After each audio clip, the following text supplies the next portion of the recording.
Okay, so male force and hierarchy nail the human race into a coherent social order, weed out the worst of the loose cannons and provide a stable base, also that thousands of years later female principles can emerge to govern with a modicum of civilized decency. That's your imam's stance? Sevgi nodded. It's Valipor's stance as well, give or take, and a valid Sufi stance too, insofar as it represents a continuing revelation. Sort of explains the backlash, though, doesn't it? Yavuz grinned. Thanks, guys. You've done a bang-up job, given your gender limitations, but we'll take it from here. I mean, it's hard to imagine the Shahuda sitting still for that. Well, she shrugged. They didn't, no. Yeah, I remember the mobs here, chanting in the streets when I was a kid. Yavuz put a raised, droning note into his voice. Men have authority over women because Allah hath made the one of them to exceed the other, so forth. Sevgi snorted. That tired old shit. That tired old shit's the Quran, as I recall. Is the Quran not a part of Islam in New York? Very funny. Is historical context not a part of intelligent human thought around here? The impish grin again. Yavuz seemed to be shrugging off his sudden bout of male guilt. Around here, sure. But you don't have to go too far southeast before intelligent human thought is pretty severely frowned on. Come to that. From what I hear, you don't have to go too far southwest of New York before the same thing applies. She laughed. Fair comment. Marsalis told me you wrote a thesis on that stuff. Similarities in the U.S. before secession and Turkey, something like that? Psychosocial parallels in Turkish and American nationalisms, Yavuz quoted with mock bombast. He gestured modestly, undercut the effect. Nothing's ever that simple, of course, but there were a lot of similarities. Both big, stroppy nationalisms founded in very shallow cultural soil, both constitutionally secular societies with a resentful fundamentalism snapping at their heels. Both running a massive cultural gap between urban and rural society, both very uneasy with the new math, both trying to beat back the virilicide with draconian drug laws and wishful thinking. You know this place might have fractured apart too, the way the U.S. did, if we hadn't had the Europeans sneaking about pulling levers from the outside. You don't sound that pleased about it. The Turk sighed. Yeah, I know, and I should be, I guess.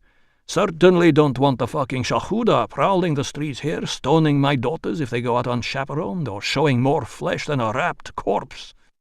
But it's no fun either, knowing your whole country's just a new backyard for a bunch of over-the-hill ex-imperial cynics. Now you sound almost patriotic. Not me, he shook his head grimly. Did Carl tell you I used to teach in the prison system before I got this gig? He mentioned it. Yeah, well, you get to see some unpleasant things in the Turkish penal system. I've met a few too many torture-scarred political prisoners to be much of a Turkish patriot anymore. The way I see it, anyone who's proud of their country is either a thug or just hasn't read enough history yet. I like that. Sevgi smiled into her salop. So you think the U.S. might have held together the way Turkey did? I mean, if there'd been an outside force to apply the right pressure. Not necessarily, no. Yavuz looked unaccountably sad as he said it. I mean, you've got the whole states' rights issue, which we never had.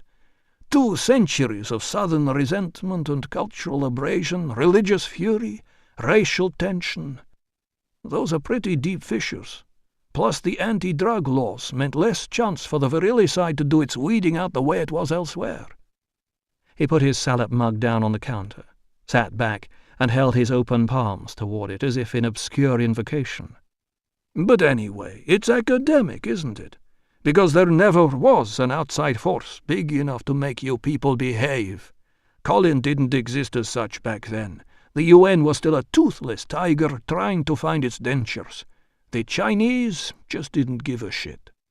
Homegrown corporate interests were all behaving like thugs. They just wanted the cheap resources and labor for as long as it lasted. You've got the environmental lobby screaming "Jang fever," scaring the shit out of the Asian populace. Pacific Rim commercial interests don't want a fight. They just step in and make their offer. And pretty much everyone on the West Coast breathes a big sigh of relief when they do. Los Angeles goes first, toe in the pool, and then the whole coast takes the plunge when it works." Sevgi nodded. Somewhere in a box on top of a wardrobe she still had a replica scroll of the Angeline Freeport Charter. Murat had brought it back from a West Coast medical conference for her when she was still in junior high. Like most successful first-generation immigrants, he'd been passionate about his adoptive homeland, even after it fractured apart under his feet almost as he stepped off the plane. "Yes," she said greyly, "and anything the fucking West Coast can do." Yavuz nodded, teacher-like. "Just so. The northeastern states seize the precedent and walk away as well. And on all sides, the rhetoric has been stoked so high that there can be no climb down for anyone. It's the classic male impasse. Honor satisfied and everybody loses. A textbook case. Have you ever read Mariella Groombridge, Evolving States?" She shook her head. "You should. She's brilliant.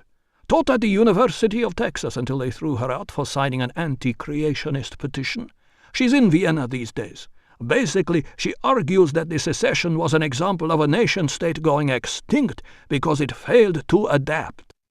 America couldn't cope with modernity. It died from the shock and was torn apart by more adaptive entities, though I think she tends to skate around the edge of what America really died of." "Which is what?" Yavuz shrugged. "Fear." "It's a power beyond numbers."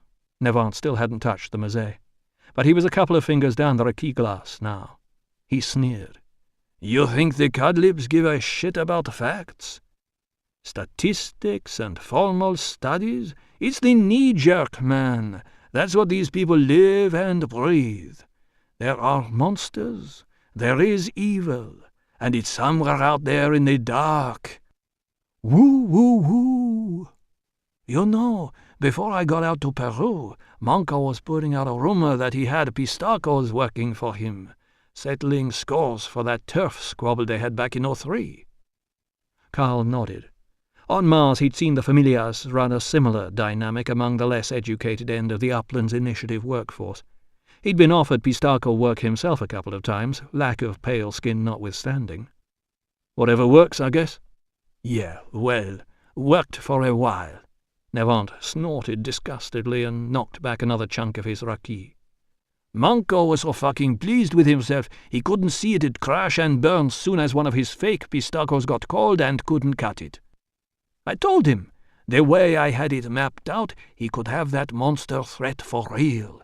Real, honest-to-DNA monsters doing his enforcing for him. Something to scare everybody, not just the illiterates. Just think what would have happened if the word got around. Cross the Familias, and they'll send a fucking 13 to visit you." Always assuming you and your future army of 13s could cut it any better than Tata Manco's fakes. Nevant looked at him. "You lose many fights to a normal human recently?" "No. But like you just got through telling me, it isn't the facts that do it for humans. Maybe Manco didn't need a real threat. Or at least he didn't need it badly enough to cuddle up with a bunch of fucking twists." "Didn't have any problem cuddling up to that hib cunt Jurgens," said Nevant sourly. "Amazing how your prejudices can go out the window when there's a decent rack in the equation." "Greta Jurgens?" Carl summoned vague recollections of a languid, grey-eyed blonde from his inquiries after Nevant 3 years back. She'd been running front office operations for Manco in Arequipa. "She was a hibernoid?" "Yeah, she was. Why?" Carl shrugged. "No reason. Just the way Manco was about the whole twist thing. It's strange he'd tolerate one that far up the ladder on the inside." "Like I said, check out the rack. The ass. And hey, for all I know, hibs do some dick-shift tricks you can't get out of a human woman." Carl sipped his drink, shook his head. "That's bonobos, and even then it's bullshit hype. Anyway, Manco wants that kind of thrill he can go down to Lima and have his pick of twist brothels. Come on, it doesn't add up." "Well then, maybe it's just that there are twists and twists." Nevant's lip curled. Not many people are scared of the ones whose party piece is curling up and sleeping for 4 months at a time. Doesn't threaten your masculinity much, that. It's only people like us they feel the need to lock up and stop breeding." Carl gazed at the cutlery on the table. He nodded a little sadly. "People like you. They lock people like you up. Me, I'm licensed." "Domesticated, you mean?" "Call it what you like. You can't turn the clock back 20,000 years, Stefan." Navant unsheathed the wolf-snarl grin again. "Can't you?" "See, once upon a time," Yavuz was saying, "fear was a unifying force. Back then you could make a country strong with xenophobia. That's the old model, the nation-state fortress thing. But you can't live in a fortress when your whole way of life depends on globalized interdependence and trade. Once that happens, xenophobic tendency becomes a handicap, in Gurrumbridge's terms, a non-adaptive trait." She cites down the promenade, the splintering crack of glass. Sevgi whipped about in time to see the restaurant window shattered outward around 2 grappling bodies. Someone shrieked. "Ah, fuck." She grabbed after the gun she wasn't permitted to carry here, blind fingers registering the lack ahead of conscious thought, flung herself off the stool. It teetered and toppled behind her. She heard it go down clattering, and toward the fight. Yavuz was at her side, brandishing an authorized pistol. On the floor, the pale 13 had Marsalis pinned. His arm hauled up, something in it slashed down. Somehow Marsalis twisted aside, did something with his legs that shifted the balance of the fight. Navant reeled, shaking a hand that must have hit the concrete floor with killing force, must have broken bones. He was trying to keep the black man down with his other arm, but the lock wasn't working. Marsalis skated sideways by fractions. His shoulder slipped loose. His hand flapped, grabbed, pulled the Frenchman down toward him. He hinged upward from the stomach, hard, met Navant's face with the crown of his skull. Sevgi heard the noise it made, and her teeth went on edge. They arrived. "That's it, motherfucker!" Yavuz in English. A voice shocked, hoarse, pistol jammed in Navant's ear. "Game over!" Navant swayed. One hand clutched to his face, blood dripping between fingers from a nose that had clearly been broken. Coughing, bubbling, but through it came laughter. Marsalis grunted and tugged himself out from beneath, folded a leg and shoved the Frenchman sideways with his knee. Navant went halfway to collapsing, still clutching his face, still chuckling. The hand he was using was the same one he'd just broken on the concrete. "Going to have to," he sucked a breath, wetly, "buy my own cigarettes after all." "Looks like it, yeah." Marsalis rolled to his feet, one smooth, coiling motion. He was checking himself for cuts from the glass. "I did warn you." "Yeah, and you made a real pig's ear of palming that cutlery knife as well." The black man's tone was absent. He turned his right hand, frowning, and Sevgi saw tear-track ribbons of blood in the cup of it. Marsalis lifted the hand to eye level, twisted it palm outward, and pulled back his sleeve. He grimaced. There was a long cut, narrow sliver of glass still embedded in the flesh on the outer edge of his palm. "You stay there, you fuck," Yavuz was telling Navant shakily. The pistol muzzle floated about close to the pale 13's forehead. "You sit there, and you don't fucking move." He fished in his jacket with his spare hand, brought out a phone, and punched a speed dial number. Beyond, in the cave made by the hole through the window, people stood about and gaped at the tumbled chairs and table. Waiters hovered, uncertain. A big, downward, jagged, triangular chunk of glass dropped suddenly from among its fellows in the top of the frame and broke undramatically in 3 pieces on the ground. At the apex of the narrowest fragment, as if indicated by an arrowhead of glass, Sevgi saw the glint of the cutlery knife where Navant had dropped it. The words the 2 13s had just traded caught up with her. She stared at Marsalis. "You knew he was going to do this?" The black man pinched the glass sliver between finger and thumb and tugged slowly until it emerged whole from the wound. He turned it curiously this way and that in the dim light for a moment, then dropped it. "Well," he flexed the injured hand and grimaced again. "There was always a risk he'd get genetic about it, yeah. You told us the 2 of you were friends." choked chortle from Navant, where he now sat with his back to the undamaged neighbouring window panel, Marsalis looked at Sevgi levelly over his wound. "I think I said we got on okay." Sevgi grew aware of the thuttering in her chest and temples. She took a long breath, took stock, gestured around her. "And you call this okay?" Marsalis shrugged. "Hey, what can I say? Blame the wiring." On the floor, Navant chuckled again, through blood and broken bone. Chapter 27. His hand needed glue, and there were still minute fragments of glass in the wound. He sat in a UN medical unit in Fenerbahce and waited patiently while a nurse cleaned him up. Glare of overhead lighting and something he could have lived without, a screen in one corner with a microscopic blow-up of the wound as it was treated. He looked fixedly elsewhere. Ertekin had wanted the Colin facilities on the European side instead, but couldn't argue with the immediacy of the UN hospital's location. It took them less than 5 minutes in a taxi. The blooded promenade and gathering gawping crowds dumped for the quiet residential streets of Fenerbahce and the welcome beacon lamps out front at the medical centre's modestly appointed nano-build facade. Now Ertekin was gone, along with Bataryavuz and Navant, down the corridor to wherever they were treating the Frenchman's injuries. He guessed she wanted a shot at hearing the other 13's side of the story. He also judged she was still a little numb from the action, and couldn't blame her much. The strain of the encounter with Navant still twanged in his own blood more than he showed. The door opened and a Turk in a suit slipped in, yawning. Grizzled hair and matching close-clipped moustache, not quite clean-shaven, slate-grey chin. The suit was expensive and came with a carefully knotted silk tie. Only the sleep-swollen eyes and the yawn suggested the bed he'd been called out of. The sleepy gaze calibrated Karl for a moment, then the newcomer murmured something to the nurse, who immediately laid down his microcam-enhanced tools and excused himself. The door shut quietly behind him. Karl raised an eyebrow. "Am I going to have to pay for this?" The Turk smiled dutifully.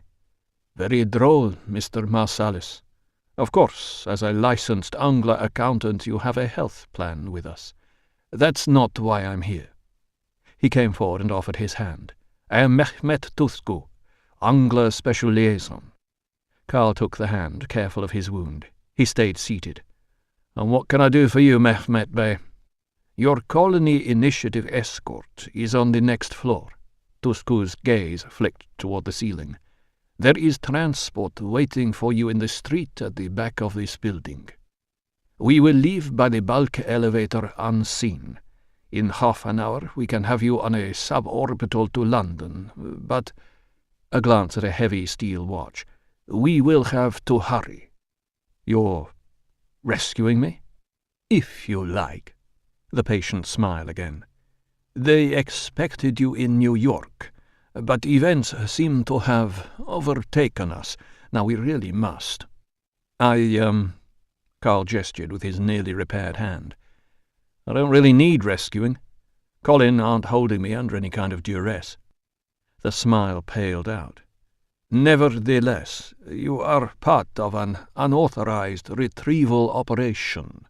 Colin are in breach of the Munich Accords by employing you in this capacity." "I'll mention it to them." Tuzcu frowned. "You are refusing to come with me?" "Yeah." "May I ask why?"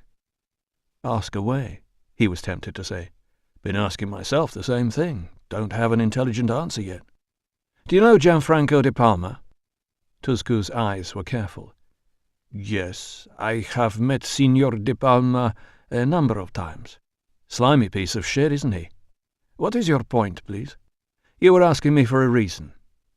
"Tell de Palma this is what happens when you run your licensed operatives on a no-win, no-fee bounty and a 3-month delay on expense reimbursement. They start to have loyalty issues."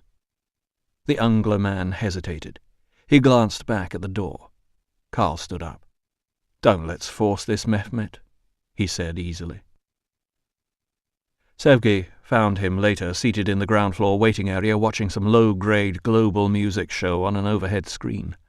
A mic'd-up and dyed blonde pranced back and forth on stage, in clothing that wasn't much more than slashed ribbons, stances, and motion designed to maximize the display of the tanned flesh beneath. A dance troupe of young men and women, similarly unclad, followed her in mindless body echo. The song whittered on, backed by instruments you couldn't see being played. "See anything you like?" she asked. "It's better than what I was watching earlier." He glanced past her. "What did you do with Navant?" "He's coming down." "Right." Marsalis's eyes drifted back to the screen. "Got to hand it to you people. This is something you do really well." "You people?" "Humans. Look at that." He waved his bandaged hand up at the gaily coloured images. "Perfect lockstep. Group mind. No wonder you guys make such good soldiers." "Kind of ironic, coming from you," she said waspishly. "Compliments from the state-of-the-art gene warrior?" He smiled. "Ertekin, you don't want to believe everything they tell you on the feeds." The elevator chimed and Batalyavuz exited, shepherding Navant. The pale 13 wore a mask of bandaging across the middle of his face and a similar wrapping on his broken hand. He seemed in good spirits. "See you again," he said to Marsalis. He lifted the damaged hand. "When this is back to functional, maybe?" "Sure. You know where I live. Look me up as soon as you get out." Yavuz looked sheepish. "Sorry about this, Carl. If I'd known he was going to—" "Skip it. No harm done." Carl got up and clapped the Turk on the shoulder. "Thanks for coming out. Been good to see you." Sevgi hovered, watching Navant peripherally. "You want me to come with you to the heliport?" she asked Yavuz. He shook his head. "No need." "But if—" Marsalis grinned. "Show her your ankle, Stefan." As if they were all sharing a joke, the Frenchman pulled up the left leg of his trousers. Tight at the bottom of his shin, a slim band of shiny, poured black fibre wrapped around. It wasn't much larger than a man's watch, but a tiny green light winked tirelessly on and off at one edge. She shouldn't really have been surprised, but her breath still hitched to a halt for a moment as she saw. "Excursion restraint," said Yavuz. "No one comes off the tract without one. Stefan here's not going to give me any trouble." "And if he slips it? Finds a way to cut it loose?" "It's anti-tamper," said Navant, curiously gentle. "Wolf trap formatted. Any interference it triggers. Want to know what happens then?" She already knew. The wolf trap cuffs had a long and unpleasant history, made worse in her case by close personal connection. News stories of mutilated Muslim prisoners of war in American custody had dogged her father in his choice of émigré destination. His mail in the last weeks before he left Istanbul for good had been sprinkled with badly spelled death threats. Controversy raged in the feeds, cheap and violent vitriol overshadowing Murat's personal struggle with culture and conscience. Western pundits retorted angrily to the war crime accusations with detail on modified cuff use for Sharia punishments in many of the self-declared Islamic republics. A rebuttal that stood for a while, then rang increasingly hollow as it became apparent who was selling the Islamic purists their mutilative technology. Murat, tasting a sour expedient hypocrisy, whichever fruit he bit into, stormed out of Turkey anyway, and never looked back. But later, as if they were some kind of family curse, Sevgi ran across the wolf-trap cuffs herself. "She's a cop, Stefan," Marsalis, there at her shoulder, filling in for her sudden drop into silence. "I reckon she'll be familiar with the hardware." She had been a cop, but only just, less than 2 years in, when she developed her familiarity with the hardware. Internal Affairs landed on the 108th like a bomb, brought a case against a group of detectives she knew who'd used the cuffs on hardcore suspects, apparently, but who the fuck could really fathom the logic of it, in an attempt to scare up a usable confession. During the interrogation, the pressure got cranked up a little too high. A young Sevgi Ertekin got dragged into the mix by association, was rapidly cleared but still had to stand in a field in upstate New York at dawn, watching mist cling just above the fallow earth, listening to the precise scrape-crunch rhythm of machine spadework, and finally gagging as the IA digging robot gently exhumed the 3 9-week-old corpses and their cuff-severed hands. Welcome to NYPD. Small consolation. "Look at it this way, Sev," an uninvolved brother officer suggested at the time, that the cuffs, long outlawed in the Union, had come surreptitiously to the 108th via a Jesus-land brother-in-law to one of the convicted detectives, a senior officer for a private policing outfit in Alabama, Republican law enforcement, of course, still making widespread use of the cuffs in defiance of 3 international treaties and a nominal federal ruling yet to be ratified anywhere except Illinois. "Look at it this way, Sev." I.A. backed off from her speedily enough to avoid Officer Ertekin being tarred as a collaborator. Better yet, her exemplary balancing act between loyalty to her fellow officers and duty to her calling was noticed by senior heads who would, years down the line, smooth her entry into Midtown homicide. "Look at it this way, Sev." The dead men in the field would not be much missed.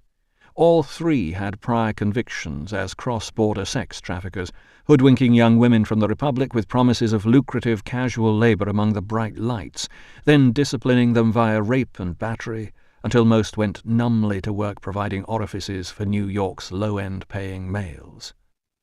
She looked to the small consolations, as advised. All that spring she looked at it that way, but in the end it still came down to the remembered reek of decomposed human flesh in the early morning mist. Something changed in her that day. She saw the recognition of it in Murat's eyes when she came home to him afterward. It was the day he stopped trying to persuade her there were better career paths than the police, perhaps because he saw that if she didn't quit for this, then she never would. Navant dropped his trouser leg over the cuff, and she blinked back to the present. A small bubble of quiet expanded in the waiting area. "I thought those were illegal in Europe," she said to break the silence. "On the humans," agreed Navant, darting a glance at Marsalis. "With 13s, though, well, you can't be too careful. Isn't that right, Mars man?" The black man shrugged. "Depends how bright they are, I'd say." He watched Yavuz take the Frenchman out and put him in the dedicated UN teardrop without speaking again, or moving. His face could have been carved from anthracite. Only when the vehicle pulled softly away did he glance up at the dance troupe on the screen above his head, and something happened in the lines around his eyes. Sevgi made it for disgust, but she couldn't have said with any certainty at what or whom it was aimed, and she wondered if Marsalis could either. So they went back to the apartment. And there was a kind of gathering potential in that, a sense that they'd left something back there that needed to be collected. They walked, because it wasn't really cold outside or really late, and maybe because they both needed the time and the sky. They got lost, but neither minded much, and rather than use the street finder hollow in the key tab, they navigated vaguely for the waterfront, followed it as closely as was feasible until they wound up at the far end of Modakadesi, and a slight but steady slope back down toward the Colin-owned block. The glue along Carl's wound itched in the cool air. At one point, Ertekin asked him the obvious question. "When did you know he was going to try for you?" He shrugged. "When he told me. Couple of minutes after you and Batal left us alone." "And that didn't bother you enough to call us back?" "If I'd done that, he would have kicked off there and then, without telling me anything." They walked in silence for a while. The apartment blocks of Fenerbahce loomed over them, balconies trailing foliage, some of it still dripping stealthily from recent watering. One blank-sided wall bore a massive artist's impression of Ataturk, sharp-eyed, clean-browed, and commanding, head haloed with a proclamation he'd seen enough times in other visits to know the meaning of. "Nemutlu Turkum diene." What joy to say I am a Turk. Someone else had climbed up, probably using gecko gloves, and drawn a speech bubble filled with jagged, black spray-can Turkish he couldn't read. "What's that say?" he asked her. She groped after a translation. Male pattern baldness, it's a bigger problem than you think." He stared up at the national hero's receding hairline and chuckled. "Not bad. I was expecting something Islamic." She shook her head. "Fundamentalists don't have much of a sense of humor. They would have just defaced it." "And you?" "It's not my country," she said flatly. At a second-story balcony ahead, an old man leaned amid pipe smoke and watched the street. Carl met his eye as they passed underneath, and the old man nodded an unforced greeting, but it was clear his eyes were mostly for the woman at Carl's side. Carl glanced sideways, caught the line of Ertekin's nose and jaw, the messy hair, gaze tipping downward to the unapologetic swell of her breasts where they pushed aside the edges of the jacket she wore. "So did you get anything useful out of Navant?" He wasn't sure if she'd caught him looking, but there was haste in the tone of her voice. He went back to watching the pavement ahead. "I'm not sure," he said carefully. "I think we need to go and talk to Manco Bambaren." "In Peru?" "Well, I don't see him taking up an invitation to New York in a hurry. So yeah, we'd have to go there. Apart from anything else, it'll suit his sense of things. It's his ground." "It's your ground too, isn't it?" He thought she smiled. "Planning to disappear into the Altiplano on me?" "If I was going to disappear on you, Ertekin, I would have done it a while ago." "I know," she said. "I was joking." "Ah." They reached the end of the block, took a left turn in unison to beat an obvious cul-de-sac. He wasn't sure if he'd followed her lead or vice versa. 100 meters farther on, the street ended at a steep, bare slope set with dirty white evercrete steps and a cryptic sign inscribed with a single word, Moda. They climbed in hard-breathing silence. "That cuff," she said as they spilled out at the top, then had to grab her breath back before she went on. "You knew Navant was wearing it." "Never really thought about it." He thought about it. "Yeah, I guess I knew it'd be there. It's standard tracked procedure." "It didn't stop him trying to kill you." "Well, those things are slow-acting. Probably take the best part of 20 minutes to sever his foot completely. Sure, I might have gotten my hands on it in the tumble, tried to trigger it, but while I was wasting my time doing that, old Stefan would have buried that knife in my spine." He paused, reviewing the fight. "Or my eye." "That's not what I mean." There was a hot exasperation in the way she came back at him, an edge of tone that tugged in the base of his belly and dripped a slow, pooling tumescence into the length of his prick. "Well, what do you mean, then?" "I mean he knew there was a risk he'd lose a foot, not to mention bleed to death trying to get away, and he still tried to kill you." It was on the tip of his tongue to ask her, "Are you sure you dated a 13? I mean a real one?" He bit it back, walked on. Modest, gene-stunted cottonwood trees sprouted at intervals from squares cut out of the pavement along this end of Moda. Their branches broke the street lighting as it fell, formed a soft mosaic of light and dark underfoot. "Look," he said experimentally. "First of all, Stefan Navant wasn't planning on getting away anywhere. He came to kill me, that's all. Us genetic warriors are pretty focused about these things. If he had managed to ice me, he would have stood up afterward as quiet as a Jesus-land housewife, while you and Batal restrained him, and he would have gone back out to the tract a happy man." "But that's fucking stupid," she flared. "Is it?" This time he stopped on the pavement, turned toward her. He could feel his own control coming unmoored, feel it seep into his voice, but he couldn't tell how much was this, how much was the mouth-itching display of her standing there, wrapped in streetlight and shadow, tumbled hair and long mobile mouth, jut and swell of breasts under the dark sweater, tilt of hips, long-legged in the canvas jeans despite the flat-soled boots she wore them with. "I put Navant in the tract. He was out, and I brought him back, to a place he'll never leave except hobbled the way he was today. He'll never breed, or have sex with anyone who isn't a paid tract whore or an Ungler employee cruising for twist thrills. He knows, to within a couple of 1,000 square kilometers, exactly where he'll die. You think about that, and then you ask yourself whether it might not be worth the risk of losing a foot, which he'd get a biocarbon prosthetic for anyway under the rules of internment. You ask yourself whether that might not be a price worth paying to put out the lights in the eyes of the man who fenced him in. Worth dying for? You forget. There's no death penalty in Europe, even for 13s. I meant you might have killed him. Carl shrugged. I might. You're also forgetting that Navant was a soldier. Kill or be killed is pretty much the job description. She locked her gaze on his. Would you have killed him? If we hadn't gotten there first? He stared at her for a moment, then, swift as the fight, He stepped in and hooked an arm to her waist. Her feet shifted on the pavement. She leaned back and lifted one long-fingered hand.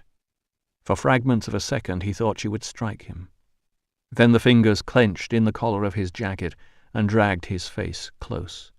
She bit into his mouth, thrust in a coffee-tasting tongue, made a deep, soft sound as his free hand moulded to her breast and dragged him back into the shadows of an apartment house entryway.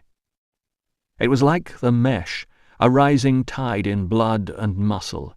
He tore at her clothing, unseamed the canvas jeans and forced them down to her knees, got his hand inside the slip of lace cotton she wore beneath. She gasped at the touch, already moist. With his other hand he pushed up the sweater, forced it over the swell of the breasts and fingered loose one of the profiler cups. The breast sagged into his hand. He buried his face in the flesh, as if drinking water out of his cupped palm. His mouth slurped up the nipple, sucked it to the roof of his mouth. In the tight trap of her cotton panties and inner thighs, his fingers worked the moistness apart. She shuddered, groped vaguely at the swollen lump in his trousers, finally got both hands on his belt and opened it. He flopped out, tightened to fully erect in the cool air. She laughed, short and throaty as she felt the length of his prick, ghosted an open palm up and down the underside of it.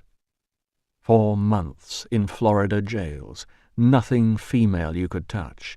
He felt himself sliding down the long, hard slope of it, made his mouth unfasten from her breast with an effort of will, left the fingers of his other hand where they were and squatted, trying to pull one of her boots off. She saw what he was trying to do, laughed again, shook her leg impatiently up and down, stamping the air, angling her foot to get it loose. No luck. The boot stayed on. He caught a glancing blow from her knee in the side of his face, grunted and shook his head. "Oh, shit, I'm sorry." She stopped, bent toward him. His fingers slipped loose, damp. "Look, stop. Wait." She twisted away. Something that was almost judo pushed him upright and against the wall in her place. She tore her jacket off arm by arm, stowed it in a wad at his feet and dropped to her knees on it. Wide, split-mouth grin up at him, and then she bent over the head of his prick and sucked it in. Her curled fingers slipped up and down the shaft. Her mouth moved. His hands slapped flat on the shadowed wall at his sides, crooked as if he could claw into the evercrete with his nails. He thought then that was it. Grabbed the moment, but something had hitched up inside him, would not let go. The orgasm subsided, rocked away, just out of reach. She felt the change, made a muffled, querying noise and went to work in earnest, mouth and fingers. He felt himself climbing the curve again, but knew again he would not make it. His hands uncurled, came loose from the wall, hung there. He stared at the shadows. "Hey," she said softly. "Look, No, you look." Sudden instruction in her voice. It hooked his gaze downward, and she grinned up at him. With her left hand she gathered her exposed breasts up and together. She gripped his shaft hard in the other hand, pushed the glands back and forth in the press of her cleavage. He felt something leap violently in his chest. She grinned again, bent her head and spat gently, drooled spit onto the head of his prick, and then, still gripping hard, pushed the wet, gleaming flesh back between her breasts, rubbed it there, in and out, for the 10 or 20 more seconds it took before he felt the furious heat come raging up through him.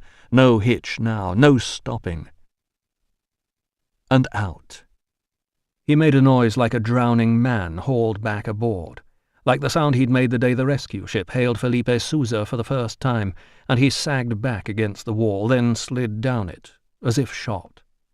He felt her fingers let go, stickily, felt her gathering her disordered clothing together, and put out his hand. "Wait. We should go. You're going nowhere," he said unsteadily. "Stand up." He pushed her upright again where she'd been, against the wall, and this time he crouched, slid hands up the insides of the long thighs to part them, pulled the scrap of lace cotton firmly to one side, and sank his tongue in her, as deep as it would go. Back at the apartment, he did it again, this time on the bed where he'd seen her asleep that morning. Pulled up close to breathe her scent, one hand raising the cushion of her buttocks up so the lips of her cunt met his mouth like a mismatched kiss, the fingers of his other hand deep inside her, and the breadth of his tongue lapping up against the rubbery switch of her clit. He felt a carnivore itch rising in him, a deep thirst that was only partly slaked when she bucked and flexed across the bed and clamped hands and thighs around his head as if she could push him by sheer force inside her. She flopped, panting, face rolled sideways, eyes closed, gone, and he gathered her under him and slid into her to the hilt of his newly swollen tight erection. Her eyes flew open and she said, "Oh." Just that single sound, lightly, delightedly, fresh hunger rolling on the edge of the syllable. And then it was like the hard, evercrete steps they'd taken up to Moda, steep and stiff breathing and no speech at all on the long, steady climb together to the top. Chapter 28. He did what? Norton glowered out of the screen at her, disbelief and anger struggling for the upper hand on his face. "Ended up in a fight with Navant," said Sevgi patiently. "Relax, Tom, it's already happened. There's nothing anybody could have done." "Yes, there is. You could have refused to let him have his way." "Let him have his way?" She felt a faint stain of a blush start in her neck. All the places Marsalis had bitten softly into her flesh were suddenly warm again. "What's that supposed to mean?" "It means Marsalis suddenly decides he needs to fly out to the other side of the globe and you just lie down for it. Our cannibal friend is killing people in America, not Europe. I don't suppose it's occurred to you that Marsalis is looking for a way to get home without fulfilling his contract." "Yes, that occurred to me, Tom. Quite a while ago, in fact, back when you were happy to stick him in an unguarded New York hotel for the night." Pause. "As I recall, I was going to put him up at my place." "Whatever, Tom. The point is we hired Marsalis to do a job. If we aren't going to trust him to do it, then why did we bother springing him in the first place?" Norton opened his mouth, then evidently thought better of what he was going to say. He nodded. "All right. So having beaten up Navant, what does our resident expert want to do now?" "He's talking about Peru." "Peru?" "Yes, Peru. Familias Andinas, remember? He got leads from Navant that point back to the Altiplano, so that's where we need to go." "Right." He cleared his throat. "So, Sevgi, you think we're actually going to do any investigating at all in the places the crimes are being committed? You know, I was never a cop, but—" "Fuck it, Tom." She leaned into the screen. "What's wrong with you? This is the 22nd century. You know, global interconnection, the integrated human domain. We can be in Lima in 45 minutes, Cuzco a couple of hours later at worst, and back in New York before the end of the day." "It is the end of the day," said Norton dryly. "It's past midnight here." "Hey, you called me." "Yeah, because I was getting kind of alarmed at the silent running, Sev. You've been gone 2 days without a word." "Day and a half." The retort was automatic, but in fact she wasn't sure who was closer. Her sense of time was short. Crossing the Bosphorus seemed weeks in the past. New York and Florida, months before that. Norton didn't seem disposed to argue the toss either. He glanced at his watch, shrugged. "Fact remains. You stay gone much longer, Nicholson and Roth are going to start barking." She grinned. "So that's what you're pissed about. Come on, Tom, you can handle them.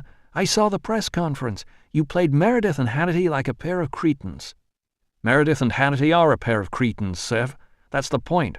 Whatever you say about Nicholson, he's not stupid, and he's our boss, and that goes double for Roth. They won't wear this for long. Not without more payback than your new playmate's hunches." Norton's gaze flickered across the quadrants of the screen, scanning the space over her shoulders. "Where is Wonder Boy, anyway?" "Asleep," she caught herself. "I'd guess. It's a pretty antisocial hour here as well, you know." In fact, when the phone rang, she'd rolled over in the bed and felt a shivery delight as she found the bulk of him there at her side. The frisson turned into a jolt as she saw, at a distance of about 10 centimeters, that he was awake, eyes open, and watching her. He nodded in the direction of the ringing. "Call-in apartment," he said. "I figure that's for you." She nodded in turn, groped over the side of the bed for her T-shirt, and sat up to put it over her head. She could feel his eyes on her, on the heavy swing of her breasts as she completed the move, and it sent another quiver of gelid warmth through her. The feeling stayed as she blundered out to the phone. "On Colin's endeavour the sun never sets," quoted Norton, deadpan. "Anyway, if you're going to Peru, you'll need an early start. Have you talked to Ortiz?" He grew somber. "Yeah, earlier today. They put him through to a V format for about 10 minutes. Doctors won't run it for longer than that. They say the mental strain's the last thing he needs. They've got nano repair fixing the organ damage, but the slugs were dirty. Some kind of trace carcinogen, and it's fucking up the new cell growth." "Is he going to die?" "We're all going to die, Sev. But from this? No, he won't. They've got him stabilized. Still a long road out, but he'll make it." "So what did he say in the virtual?" A grimace. "He told me to trust your instincts." They got a late morning sub-orb to La Paz. Like most nations aligned with the Western Nations Colony Initiative, Turkey ran connections to the Altiplano hubs every couple of hours. Sevgi had the Colin limo pick them up at the door. No leisure to ride the ferries this time around. "We could have waited for the Lima hook," Marsalis pointed out as they neared the airport at smooth priority lane speed. "Less rush that way. I'd have time to buy those clothes you were bitching about." "I'm under instructions to rush," she told him. "Yeah, but you know there's a good chance Bambaren might be in Lima anyway. He does a lot of business down the coast." "In that case, we'll go there." "That'll take some time." She gave him a superior grin. "No, it won't. You're working for Colin now. This is our backyard." To underline the point, she had a reception detachment meet them at the other end. 3 unsmiling indigenas, 1 male, 2 female, who brought them out of the terminal with hardened, watchful care to where an armoured Land Rover waited under harsh lighting in the no-parking zone. Beyond was soft darkness, a smog-blurred moon and the vague bulk of mountains rising in the distance. As soon as they were all inside the Land Rover, the female operative gave her a gun, a Beretta Mars-Tech with 2 clips and a soft leather shoulder holster. She hadn't requested it. "Welcome to La Paz," the woman said, with or without irony, Sevgi could not decide. Then they were in motion again, shuttled smoothly through the sleeping streets to a dedicated suite in the new Hilton Acantilado, with views out across the bowl of the city and Mars-Tech-level security systems. A beautifully styled Bang & Olufsen data comms portal sat unobtrusively in the corner of every section but the bathroom, which had its own phone. The beds were vast, begging to be used. They stood at opposite ends of the floor-to-ceiling window and stared out. It was, once again, obscenely early in the morning. They'd outrun the sun, dumping it scornfully behind them as the suborbital bounced off its trajectory peak and plunged back down to Earth. Now the pre-dawn darkness beyond the windows jarred, and the inverted starscape bowl of city lights below them whispered up a weightless sense of the unreal. It all felt like too much time in virtual. Thin air and hunger just added to the load. Sevgi could feel herself getting vague. "Want to eat?" she asked. He shot her a glance she recognized. "Don't tempt me." "Food," she said primly. "All I've eaten in the past day is that simmet." "Price of progress. On a flatline flight they would have fed us twice at least. The untold downside of the suborb traveller lifestyle. Do you want to eat or not?" "Sure, whatever they've got." He went to the Bang & Olufsen, checked the welcome screen protocol and fired the system up. She shook her head, took a last look at the view and went to order from the next room. Midway through scanning the services menu, she accidentally brought up the health section. Her eye caught on the subheading tab Stimulants and Synaptic Enhancers, and she realized, with a slight jolt, that she hadn't taken any sin for the best part of 24 hours. Hadn't wanted any. The first time Carl wanted Manco Bambaren's attention 3 years back, he'd gotten it by the simple expedient of sounding out the Tater's business interests and then doing them as much rapid damage as he easily could. It was an old Osprey tactic from the Central Asian theatre, and it transferred without too much trouble. Bambaren's particular limb of the familias were moving exotic fabric out of prep camp warehouses in quantities small enough not to trigger a Colin response, amassing the scavenged gear in isolated village locations and then trucking it down to Lima to feed the insatiable maw of the Mars-Tech black market. It wasn't hard to get detail on this. Pretty much everyone knew about it, but bribes and kickbacks kept the much-vaunted but badly paid Peruvian security forces out of the equation, and Bambaren was smart enough to limit his pilfering to relatively commonplace tech items, no longer sensitive at a patent level. The corporations claimed on their insurance, made the right noises, but no great effort otherwise to plug the leaks. In tacit quid pro quo, Bambaren stayed out of their hair on the more vexing issue of local labour relations, where the familias had a traditional influence that could have been problematic if it were ever deployed. Local loyalties and Bambaren's ferocious Cusco slum street rep did the rest. It was a sweet-running system, and since it kept everyone happy, it showed potential to run that way for a long time to come. Carl had entered the equation with no local axe to grind and nothing to lose but his bounty for Stefan Navant. For 2 quiet weeks he'd done his research, and then one night he held up one of Teta Manco's trucks on the precipitous, winding highway down from Cusco to Nazca and the coast. The armed muscle in the passenger seat took exception, which from a logistical point of view was a blessing in disguise. Carl shot him dead, then gave the driver the option of either joining his companion in the white, powdered dirt by the side of the road, or helping Carl roll the vehicle over the edge with an incendiary grenade, Peruvian Army stock, he'd bought it from a friendly grunt, taped to its fuel tank. The driver proved cooperative, and the hardware worked. The truck exploded spectacularly on its first cartwheeling bounce, trailed flame and debris down into the canyon below, and burned there merrily for an hour or so, releasing enough exotic long-chain pollutants into the atmosphere to attract the attention of an environmental monitoring satellite. Not many things burned with that signature, and the things that did had no business being on fire outside of Colin jurisdiction. Helicopters gathered in the night like big moths around a campfire. With them came the inevitable journalists, and not far behind a sprinkling of local politicians, environmental experts, and Earth First reps, all keen to get some media profile. Presently, an official recovery team made its painstaking way down into the ravine, but not before a lot of embarrassing spectrographics had been shot and a lot of equally embarrassing questions sharpened to a fine edge on the whetstone of starved journalistic speculation. By then, Carl was long gone. He'd given the truck driver a lift down to Nazca and a message to hand on to Teta Manco with a number to call. Bambaren, who was no fool, called the next day, and after a certain amount of male display rage, asked what exactly the fuck Carl wanted. Motherfucker. Carl told him.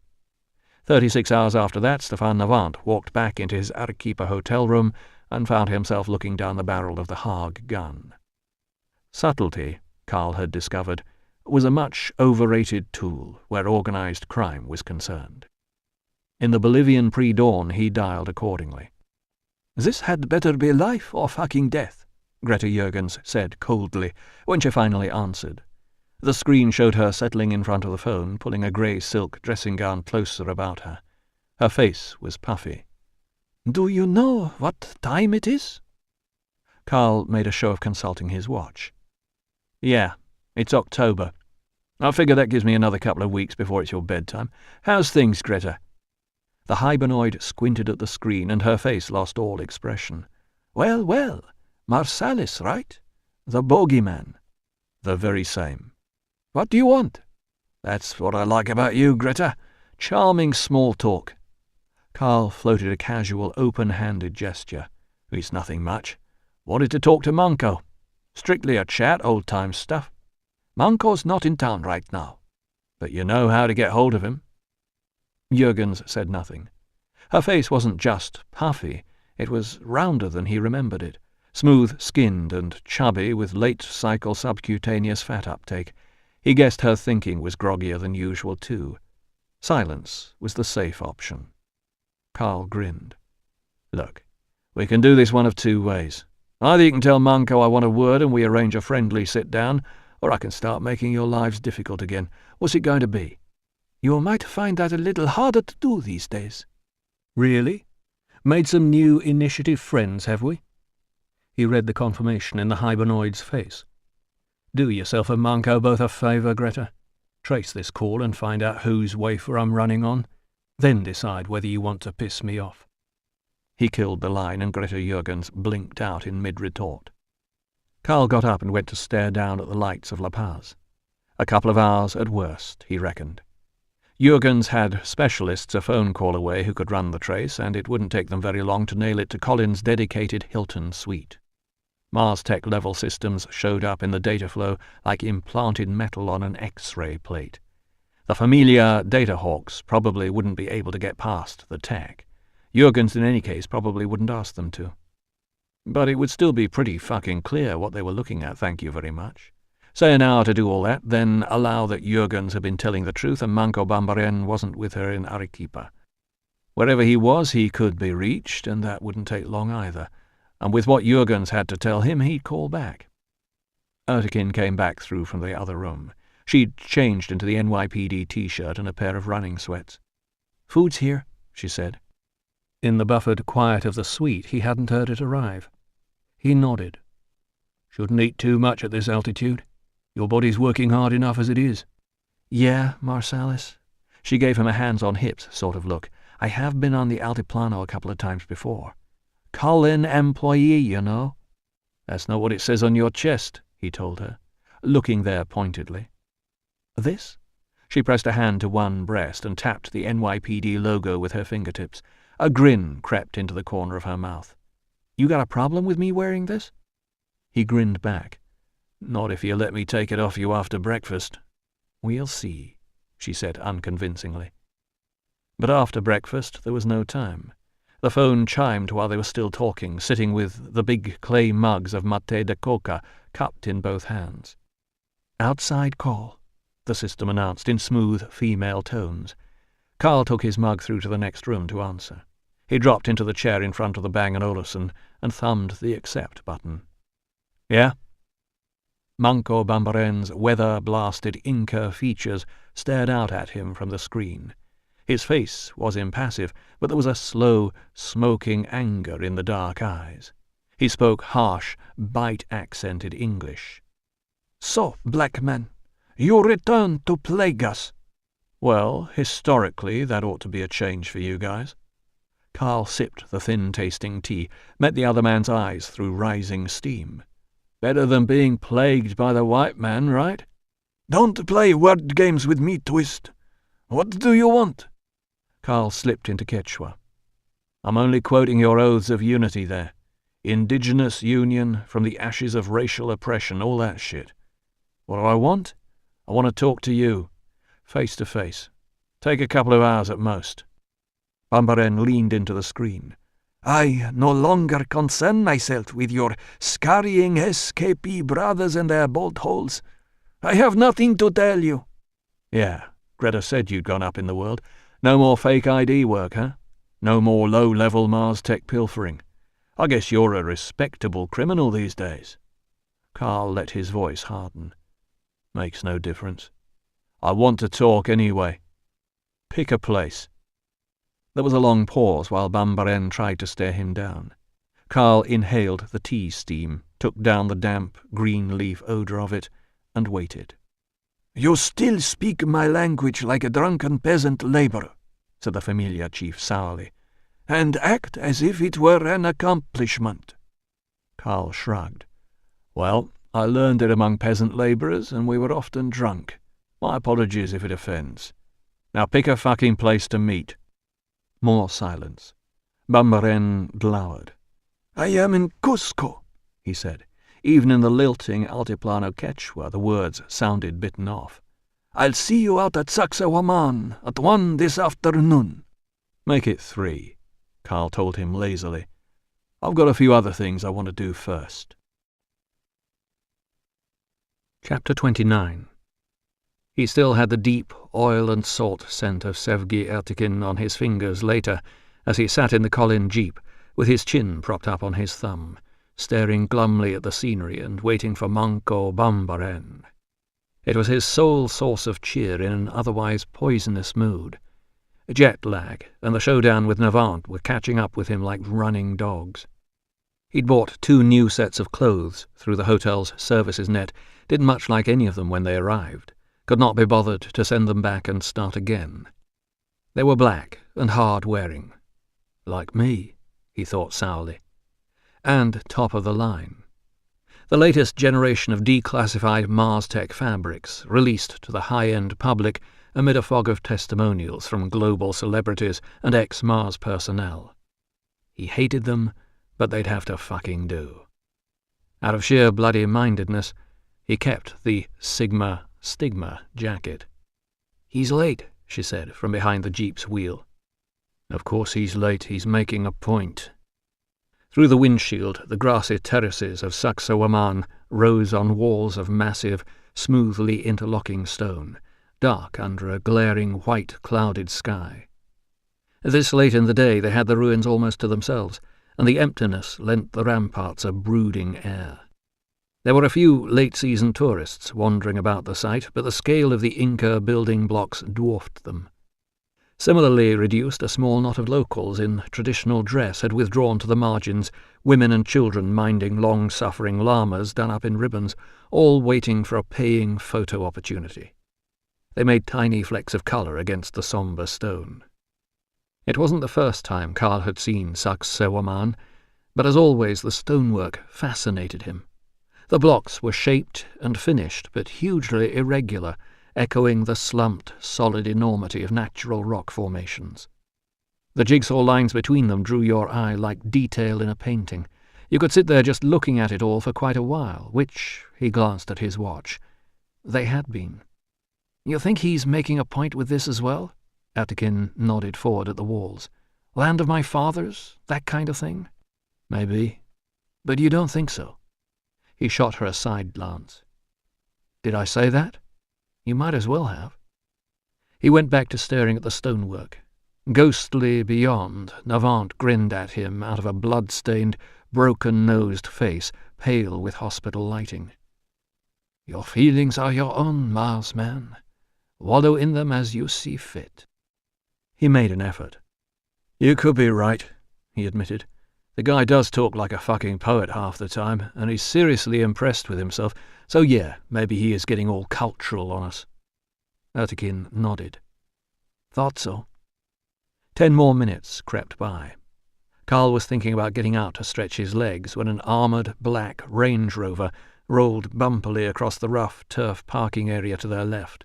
Smoked glass windows, glossy curved flanks, anti-grenade skirt almost to the floor. Carl dropped his introspection. The jet lag folded away. "Here we go."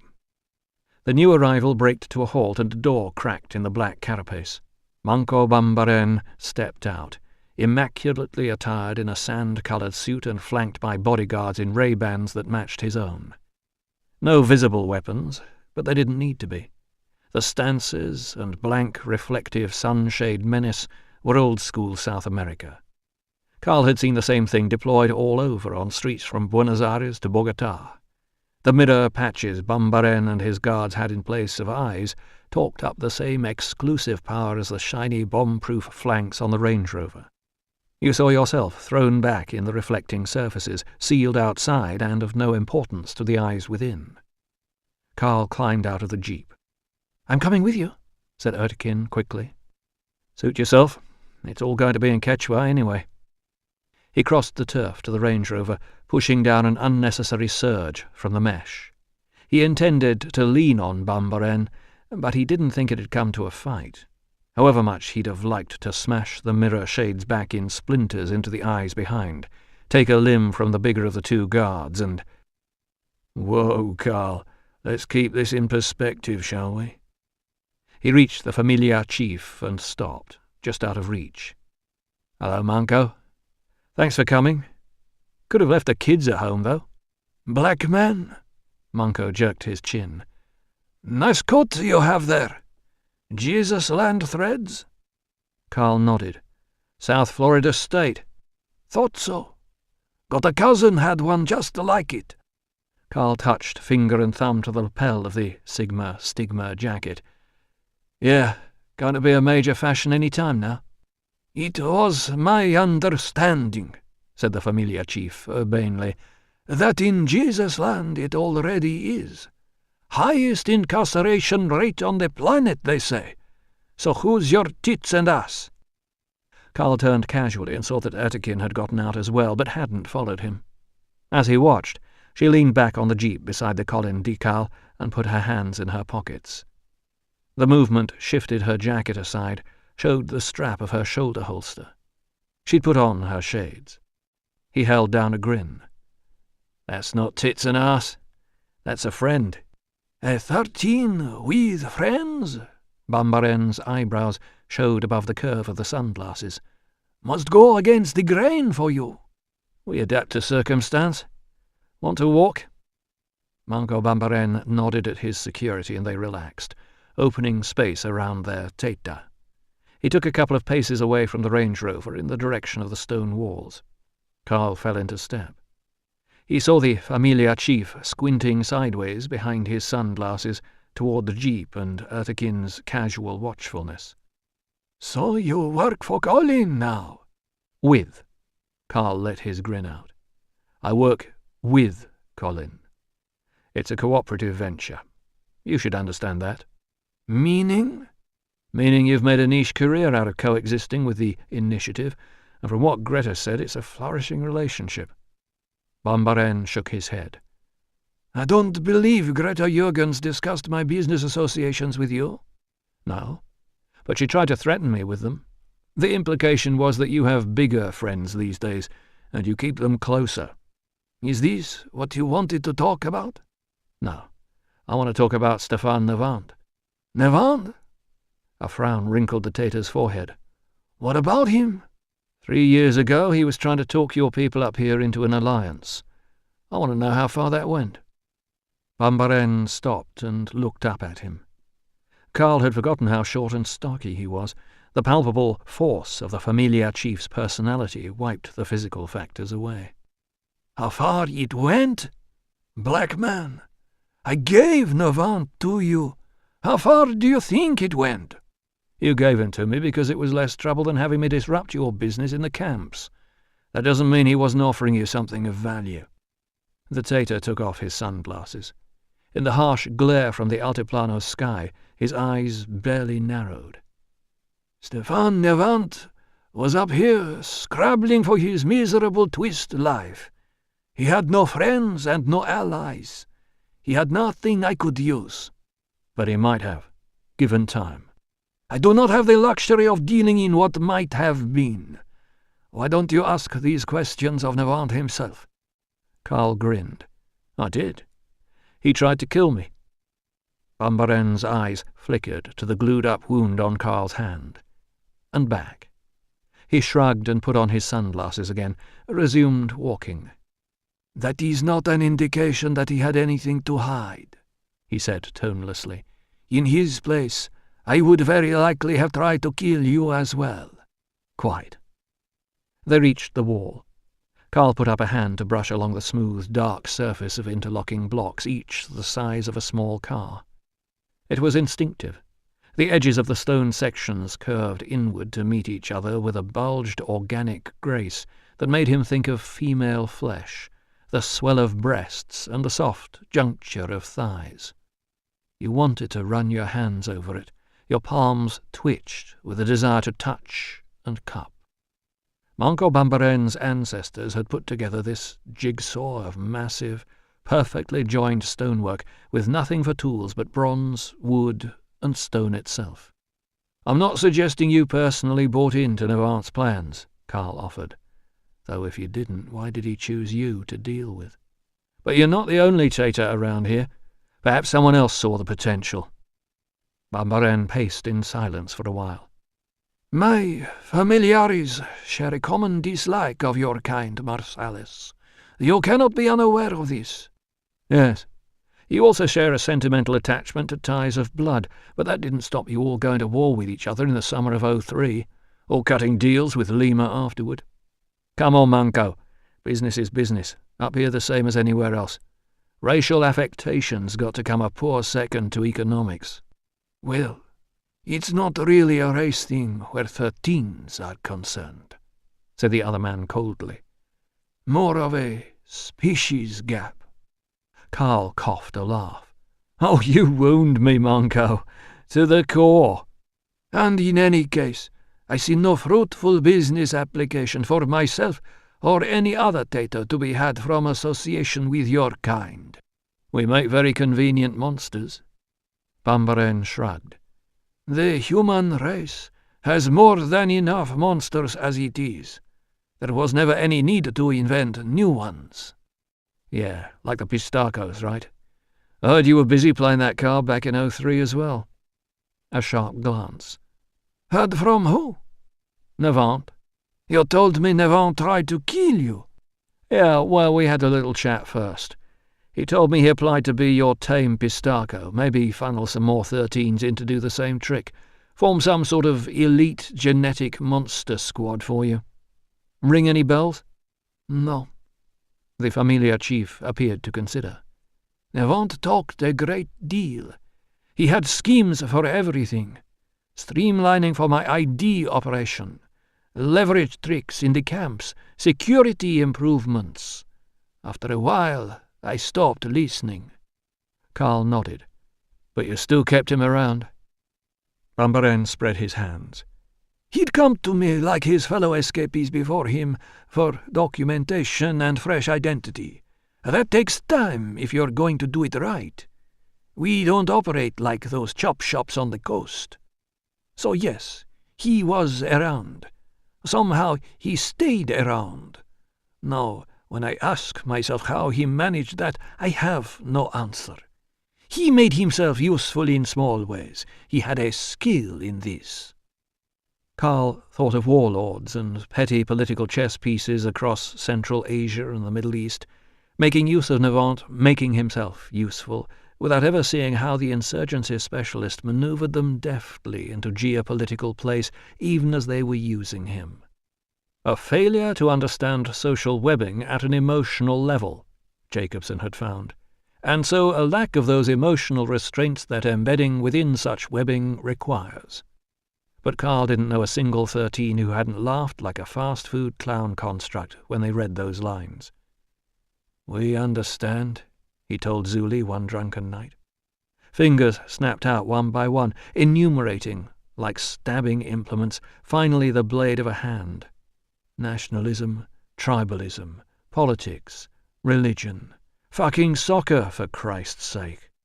Pacing her apartment living room, furious like something caged. How could you not understand dynamics that fucking simplistic? It's the rest of you people who don't understand what makes you tick at an emotional fucking level. Later, hungover, he'd apologized. He owed her too extensively to freight her with that much genetic truth. Beside him, Bambaren was still talking. "Cannot tell, but if his schemes did include this genetic Pistaco fantasy, then he was a fool. You do not need real monsters to frighten people. Far from it. Real monsters will always disappoint. The unseen threat, the rumor, is a far greater power." Carl felt an abrupt surge of contempt for the man at his side, a quick, gusting flame of it catching from the fuse of remembered rage.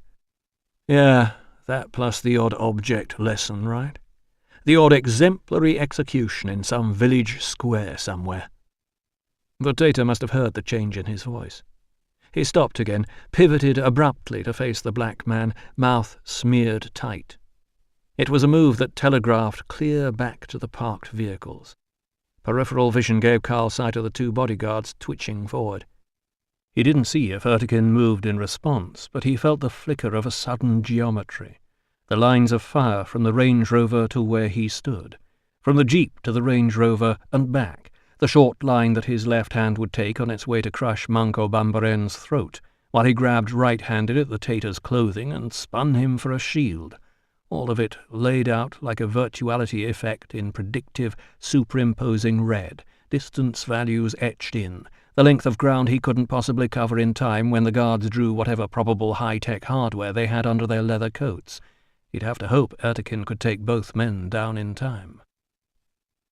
He saw her falling, outgunned, or just not fast enough. "Easy, Manco," he murmured. "You don't want to die today, do you? Shit weather like this?" The Tater's upper lip lifted from his teeth. His fists clenched at his sides. "You think you can kill me, Twist?" "I know I can." Carl kept his hands low, unthreatening, open. The mesh ticked in him like a countdown. "I don't know how it'll boil down after that, but it won't be your problem anymore, that's a promise." This is the end of the CD. The program continues on the next CD.